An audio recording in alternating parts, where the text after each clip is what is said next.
ओम शांति। बाबा और प्राप्तियाँ।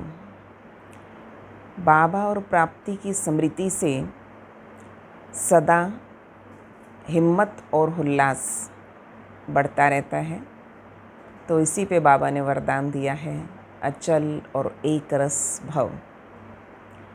जब बाबा और प्राप्तियाँ सदा अटल है, अचल है, अविनाशी है, तो हिम्मत और उल्लास भी सदा अविनाशी ही रहना चाहिए। पर क्यों नहीं अविनाशी रहता? मन चंचल हो जाता है।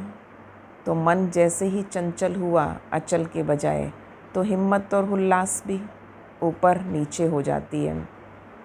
तो हिम्मत और उल्लास सदा एक रस बना रहे, हमेशा बना रहे।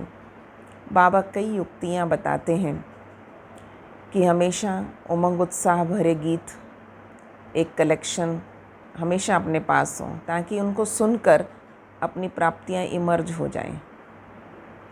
जब जब हमको प्राप्तियाँ इमर्ज रहती हैं कि जब से बाबा मिला, बाबा का परिवार मिला, ज्ञान मिला, ज्ञान से मुझे शीतलता, शांति, सुख, खुशी और इसके साथ साथ हिम्मत, आत्मविश्वास मेरा बढ़ा। ऐसी बहुत सारी बातें, प्राप्तियों की लिस्ट सामने रख लें, चिंतन करें। क्योंकि जब तक ये चिंतन नहीं किया कि बाबा को पाकर मैंने क्या पाया, लिखने का विषय है।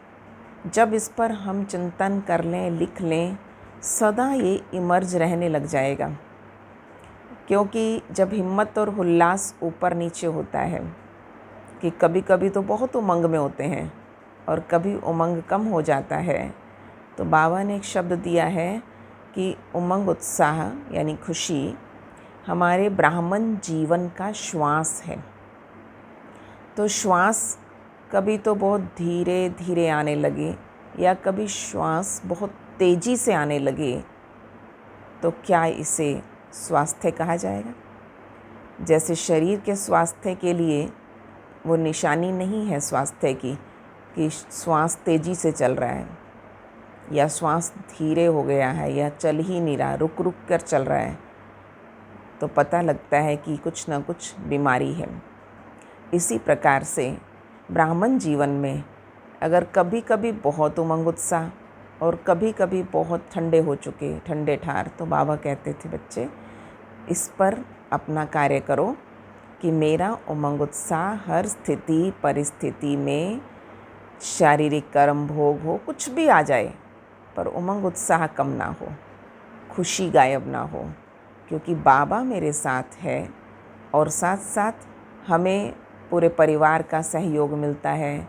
समय समय पर हमारे जीवन में जितने लोग जुड़ते हैं, उनको जो प्राप्तियां होती हैं, उन प्राप्तियों की भी खुशी हमें होने लगती है। तो इसलिए सब याद रखें कि क्यों और कहाँ और कब, इसका चिंतन कर लें। हिम्मत उमंग उत्साह कम क्यों हुई? क्या निश्चय नहीं है? बाबा ने कहा या तो निश्चय होता है या संशय होता है। निश्चय में परसेंटेज नहीं कि 25% या 50% तो निश्चय है, परसेंटेज नहीं होती, या तो निश्चय है या नहीं है। और जब निश्चय ही नहीं है तो खुशी, हिम्मत ये कहाँ से आएगी? इसलिए हमारे जीवन में संपूर्ण निश्चय हमें निश्चिंत बनाता है। तो निश्चय बुद्धि विजयी होते हैं। तो इसलिए अपनी सफलताएं देखें, आज तक कितनी हुई और आगे भी मेरी सफलता निश्चित है। अमृत वेले उठते ही पहला संकल्प हो, मैं विजयी आत्मा। बाबा रोज़ मुझे विजयी तिलक देता है, मेरी सफलता निश्चित है।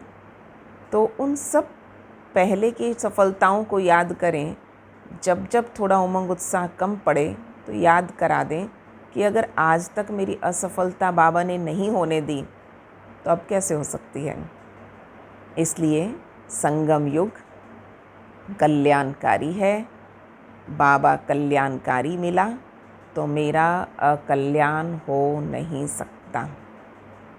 तो ऐसे कुछ पावरफुल महावाक्य अपनी स्मृति में इमर्ज रखें। और यही एक एक महावाक्य संजीवनी बूटी का भी कार्य करते हैं बहुत बार। तो इस प्रकार अपनी स्थिति सदा अचल और एक रस बनी रहेगी। चलें आज बाबा को याद करेंगे, कब कब बाबा ने साथ दिया, हिम्मत बढ़ाई और मेरी सफलता निश्चित कर दी थी।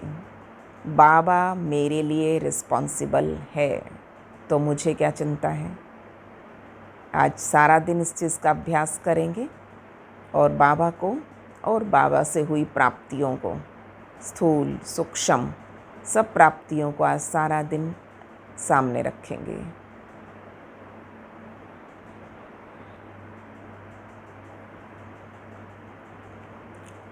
ओम शांति।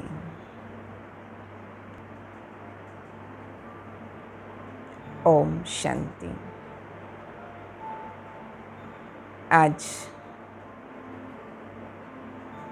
इतनी शांत और खुशनुमा स्थिति का अनुभव करेंगे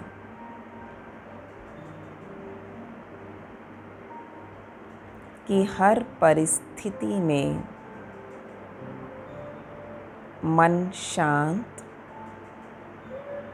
और स्थिर है।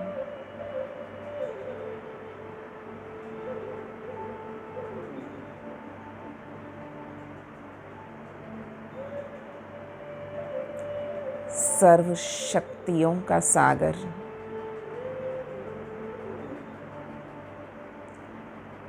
सर्व खजानों की कुंजी मुझे मिल गई।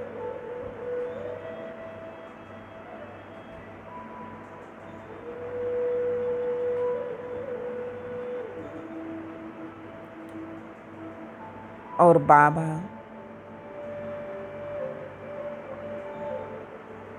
जिसने मेरा जीवन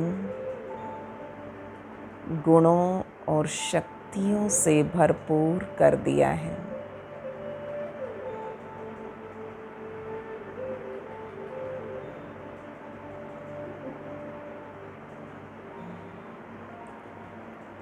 अपने जीवन के परिवर्तन को महसूस करें।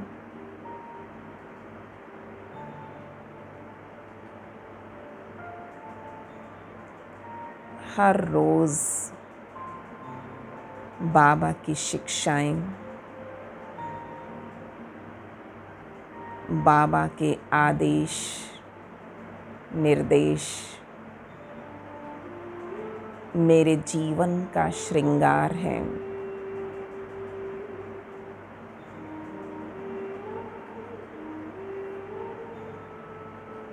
हर रोज़ भगवान मेरा भाग्य संवारते हैं।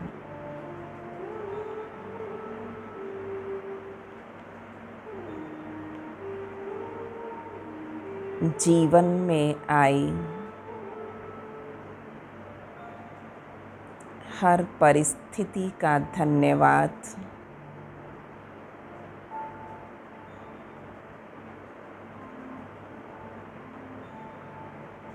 उनके कारण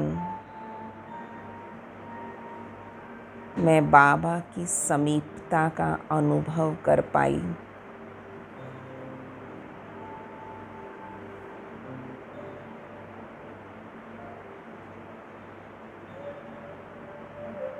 बाबा से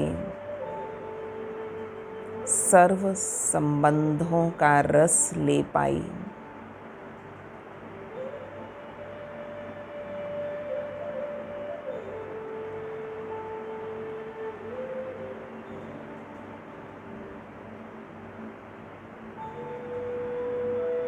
जब स्थिति परिस्थिति विकट आती,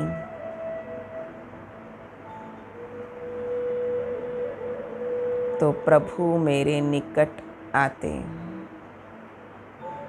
महसूस होता रहा।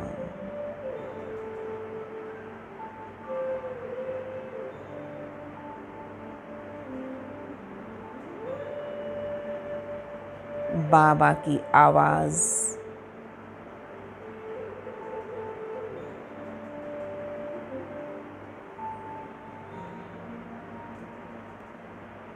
मेरे कानों में कह जाती थी, बच्चे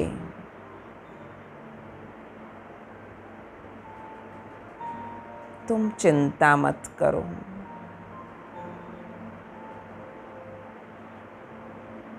मैं बैठा हूँ।